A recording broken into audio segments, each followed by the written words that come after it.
देखिए बिल्कुल प्रधानमंत्री का काफिला आ चुका है। हम सीधे आपको तस्वीरें दिखाते हैं, एक एक करके देखिए गाड़ियां, जो फ्लीट की गाड़ियां, कानवाई की जो गाड़ियां हैं वो आपको आती दिखाई देंगी।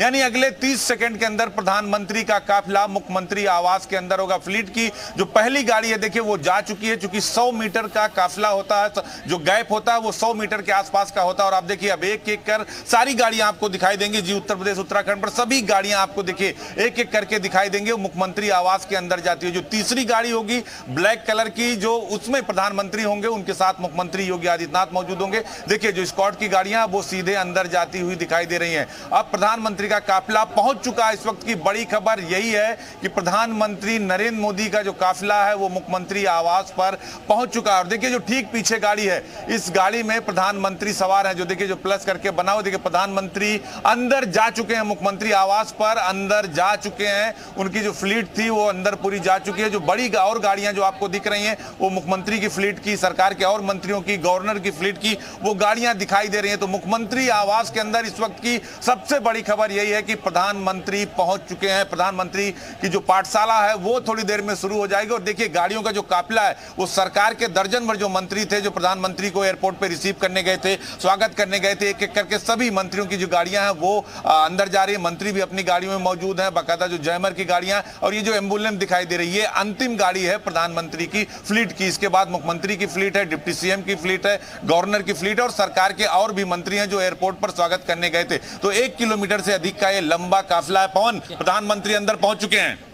क्या दृश्य है अजीत, जो प्रधानमंत्री नरेंद्र मोदी, योगी आदित्यनाथ, कैबिनेट मिनिस्टर्स, आनंदीबेन पटेल, इन सभी लोगों का काफिला 5 कालिदास में, यानी मुख्यमंत्री का जो आवास है वहां पे प्रधानमंत्री जा रहे हैं। वहां पे पाठशाला होनी है, वहां पे डिनर होना है। लिहाजा ये उत्तर प्रदेश के लिए और उत्तर प्रदेश के मुख्यमंत्री के लिए बड़ी बात है कि प्रधानमंत्री नरेंद्र मोदी उत्तर प्रदेश में आकर के 5 कालिदास के अंदर आकर के और वो एक पाठशाला लगाएंगे, मंत्रियों को समझाने का काम करेंगे, मंत्रियों को बताने का काम करेंगे कि किस तरीके से आने वाले समय में आपको काम करना है।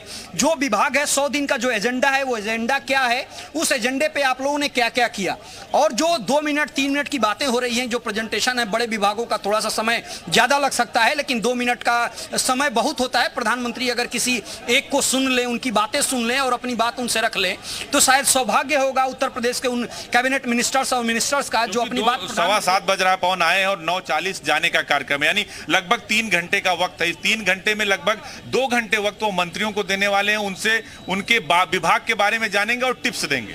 बिल्कुल 2 घंटे बहुत होते हैं अजीत, क्योंकि जो कैबिनेट मिनिस्टर हैं निश्चित तौर पे वही अपनी बात रखेंगे। परिचय जरूर राज्य मंत्री और स्वतंत्र प्रभार अपना दे सकते हैं कि मेरा परिचय है, मेरा ये विभाग है, और उस पर प्रधानमंत्री नरेंद्र मोदी का कमेंट आ सकता है कि यस मैं आपको जानता हूं, आपको कहां आप मिले थे ये भी बता सकते हैं, वो किस तरीके से आपको काम कर रहे हैं, कभी-कभी ये भी बता सकते हैं, और आपको सावधानी किन बातों से रखनी है ये भी वो बताएंगे। ये बात पहले जब कैबिनेट मिनिस्टर दिल्ली गए थे, तो जब दिल्ली से लौट करके वो आए तो उन लोगों ने जो शेयर की अपनी बातें, बहुत बातें तो नहीं बताई, लेकिन जो बातें उन्होंने बताई उसमें इन बातों का जिक्र था कि आपको कैसे अपने आप को प्रेजेंट करना है, किस तरीके से अपनी बात को, विभाग की बातों को रखना है। और 100 दिन का जो एजेंडा है, जब तक आप कुछ कर नहीं लीजिए तब तक न मीडिया डिबेट में जाइए, न मीडिया के किसी कार्यक्रम में जाइए। यह दिल्ली से तय हुआ है अजीत, और वो प्रधानमंत्री नरेंद्र मोदी, अमित शाह ने तय किया है कि बिना काम किए पिछले सरकार के कामकाज को आप कैसे बता सकते हैं मीडिया के सामने कि हमने जनता के लिए किया। आपका विभाग बदला हुआ है, आपके पास बिल्कुल अजीत, आपके पास काम करने अजीत तो क्या समझा जाए, हम ये अब आज से मान लें